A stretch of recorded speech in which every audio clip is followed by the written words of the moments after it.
সদর পূর্বের দুই পুলিশ আধিকারিকের কর্তব্য অবহেলায় উচ্চ আদালতে লেজে গোবরে অবস্থা হয়েছে গোটা জেলা পুলিশ প্রশাসনের। বনমালীপুর রত্না রায় মামলায় উচ্চ আদালত পুলিশের বেআইনি গ্রেপ্তার এবং আটকের বিরুদ্ধে অন্তর্বর্তীকালীন নির্দেশে জেলা পুলিশের কাজকর্ম নিয়ে চরম অসন্তোষ প্রকাশ করেছে। এফআইআর না নেওয়া সহ অবৈধ গ্রেপ্তার নিয়ে ভর্ৎসনা করা হয়েছে পূর্ব থানার পুলিশকে। গোটা ঘটনার তদন্তে পুলিশের বিশেষ তদন্তকারী দল গঠন করার নির্দেশ দেওয়া হয়েছে। সেই তদন্তকারী দলের নেতৃত্বে থাকবেন পশ্চিম জেলার বাইরের একজন ডিএসপি স্তরের পুলিশ আধিকারিক।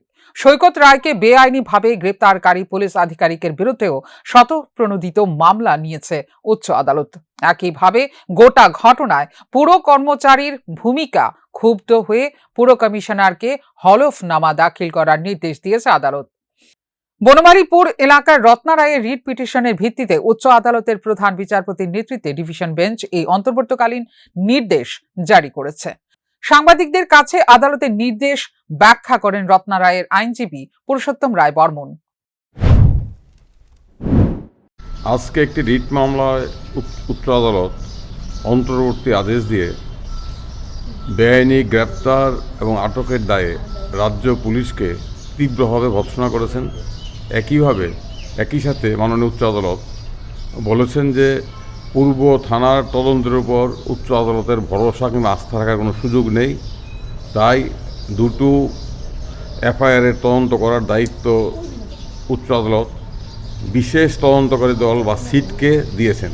উচ্চ আদালত একটি সিট গঠন করেছেন, স্পেশাল ইনভেস্টিগেশন টিম। সেই সিটের দায়িত্ব নেওয়ার জন্য রাজ্য সরকারকে নির্দেশ দেওয়া হয়েছে পশ্চিম ত্রিপুরা জেলায় কর্মরত নন এমন কোনো ডিএসপি পদমর্যাদার অফিসারকে দায়িত্ব দিতে হবে এবং এই তদন্তের সাথে পশ্চিম ত্রিপুরা জেলার কর্মরত কোনো পুলিশ আধিকারিক কোনোভাবে যুক্ত থাকতে পারবেন না। এবং উচ্চ আদালত এও বলেছে রাজ্য পুরসভা, ত্রিপুরা পুরসভার, আগরতলা পুরসভার পুরো কমিশনারকে বলেছে হলফনামা দেওয়ার জন্য। আজকের রায়ে এফআইআর গ্রহণ করার ক্ষেত্রে উচ্চ আদালত রাজ্য সরকারের ভূমিকাকে তীব্রভাবে ধিক্কার। প্রসঙ্গত গত 4 এপ্রিল আগরতলার বনমালীপুর এলাকার সৈকত রায়কে বাড়িতে ঢুকে মারধর করে পুর নিগমের একজন কর্মচারী। পরবর্তীকালে তাকে বাড়ি থেকে তুলে নেওয়া হয় পূর্ব থানায়। সেখানে সৈকত রায়ের ওপর যৌন নির্যাতন হয়েছে বলে অভিযোগ। ঘটনার বিস্তারিত জানিয়ে 5 এপ্রিল পূর্ব মহিলা থানায় অভিযোগ দায়ের করেন সৈকত রায়ের মা রত্না রায়, কিন্তু পূর্ব মহিলা থানার পুলিশ এফআইআর গ্রহণ করেনি। পরবর্তীকালে তিনি পুলিশের এসপি এবং ডিজির দ্বারস্থ হন, কিন্তু পুলিশের কোনো আধিকারিক রত্না রায়কে আইনের সুবিচার দেননি। পরবর্তীকালে বিষয়টি জানিয়ে রত্না রায় উচ্চ আদালতে রিট পিটিশন দাখিল করেন। সেই মূলে আদালত প্রথম নির্দেশে সরকারকে গোটা ঘটনায় হলফনামা দাখিল করতে বলে। একইভাবে সংশ্লিষ্ট 3 দিনে থানার সিসি ক্যামেরার ফুটেজ নিজের হেফাজতে রাখার নির্দেশ করে পশ্চিম জেলার মুখ্য দায়রা বিচারক। 12 মে পুলিশের তরফে সরকার পক্ষের আইনজীবী আদালতে হলফনামা দাখিল করেন। এরপরেই পুলিশের একাধিক দুর্বলতা প্রত্যক্ষ করে চূড়ান্তভাবে ভর্ৎসনা করে উচ্চ আদালত।